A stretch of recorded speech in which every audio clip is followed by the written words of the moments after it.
Compreendendo a unção, por Kenneth Hagin, capítulo 12. Entregando-se à unção. Estou convicto que quanto mais nos entregamos ao Espírito de Deus para sermos dominados por Ele, tanto mais resultados veremos. Os demônios tomam posse das pessoas e se manifestam através deles, mas o Espírito de Deus não fará isso de modo contrário à nossa vontade. Por que não conseguimos ficar mais submissos ao Espírito de Deus? Quanto a mim, sei que uma das razões é que quando passo para aquela dimensão, às vezes fico com medo. Não é como o medo de cobras ou de furacões, é um santo temor. Passo para aquela dimensão e fico com medo de não conseguir voltar. Acho que foi assim que aconteceu com Enoque. Foi tão longe para dentro da dimensão espiritual que foi passando inteirinho para lá, com corpo e tudo. Não sei qual experiência você já teve, mas passar para aquela dimensão sobrenatural, sair da dimensão da carne, não é a coisa mais fácil de se fazer. Se, porém, aprendermos a submeter-nos à unção e a não ter medo, coisas poderosas acontecerão. Um homem que aprendeu a fazer assim foi Smith Wigglesworth. Smith Wigglesworth ministrar.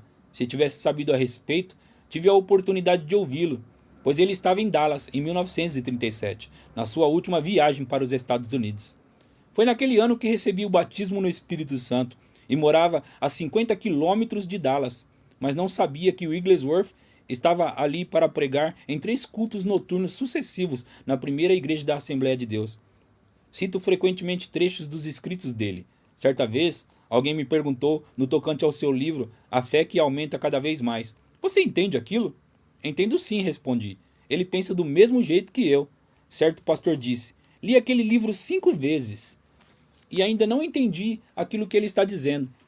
É difícil entender para quem não está lá naquela dimensão.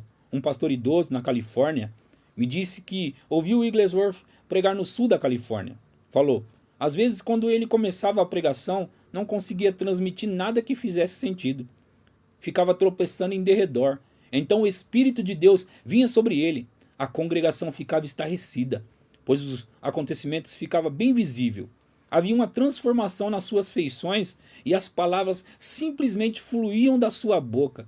Parecia que se transformara em outro homem. Wigglesworth foi trabalhar numa fábrica quando completou 6 anos de idade. Não existiam leis contra o emprego infantil na Inglaterra daqueles tempos, de modo que Wigglesworth nunca frequentou a escola, nem por um dia sequer, em toda a sua vida. A esposa que lhe ensinou a ler. Lembro-me de Donald Gee, um dos líderes do movimento das Assembleias de Deus na Grã-Bretanha. Ouviu pregar quando ele estava nos Estados Unidos em 1939. Falou a respeito de Wigglesworth. Wigglesworth não pertencia a nenhum grupo pentecostal específico, pregava em todos eles. O irmão Gee disse: sempre convidávamos o irmão Wigglesworth para pregar em nossa Assembleia Geral anual. Queríamos que nossos pastores jovens tivessem contato com a unção profética dele, a fim de aprenderem a submeter-se ao Espírito de Deus.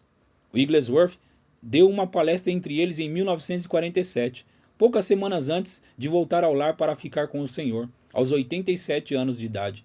Falou a respeito de Romanos 8:11. Se habita em vós o Espírito daquele que ressuscitou a Jesus dentre os mortos, esse mesmo que ressuscitou a Cristo Jesus dentre os mortos, vivificará, ele vivificará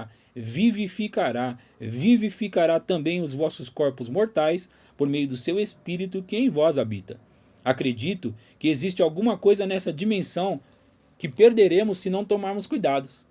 Os pentecostais dos velhos tempos oravam até a unção vir sobre eles para pregarem uma mensagem. Acho que tinham algo a respeito do qual às vezes não tomamos consciência. Dizemos: somos gente de fé, é só começar. Isso é muito bom, mas só no caso de termos feito os preparativos certos.